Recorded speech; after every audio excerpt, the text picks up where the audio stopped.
Joining me right now with more is Forbes Media Chairman, Mr. Steve Forbes. Good to see you, sir. We're going to get to the markets in a second, but in terms of this Iran deal, you say we ought to be out of it. How come? Because it's a rotten deal. Puts Iran on the path to nuclear weapons and doing it legally. Hardly any good inspection program in place. They were given a green light on missile defense, ballistic missile systems.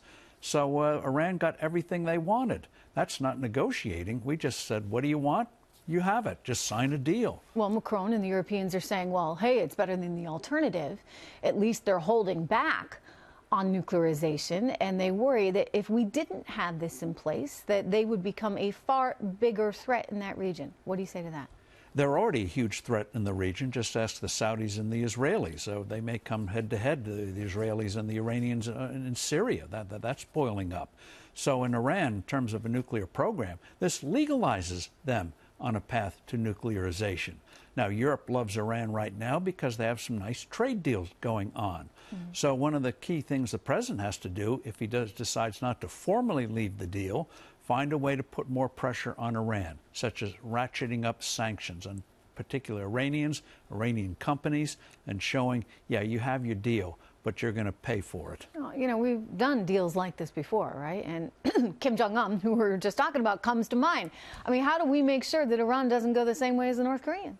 Well, that's why, again, you have to make sure, put down markers. We need a better inspection system. And in the meantime, you ramp up the economic sanctions and you help the anti-Iranians in the region. The Gulf states, the Saudi Arabians, the Israelis, make sure that Iran's imperial ambitions are checked and pushed back. Oh, they're just out saying, little deal. Yeah, this week that they intend to make sure that Israel doesn't exist 25 years from now. That's not a threat, according to them. And it's hypocrisy all the way. And the only thing the Iranians understand, as you alluded to, is a strong U.S. that is delivering on red lines. So if the president says, we're going to go after you, they know he means business. And yet they say they're going to go after us. And they're hoping that the Europeans and others will tame us and make us back off. No, we're not going to back off. And the amazing thing is, when those strikes against Syria a couple of weeks ago, we had the cooperation of the British and the French. So this president is supposedly a go-alone cowboy. Hey, he got a cooperation of two critical allies. Hello. We're down 500 right now. Is any of this related, or do you think this goes back to concerns about interest rates moving higher? Two things. One is that hasn't got much attention. NAFTA, will they conclude a deal in a couple of weeks?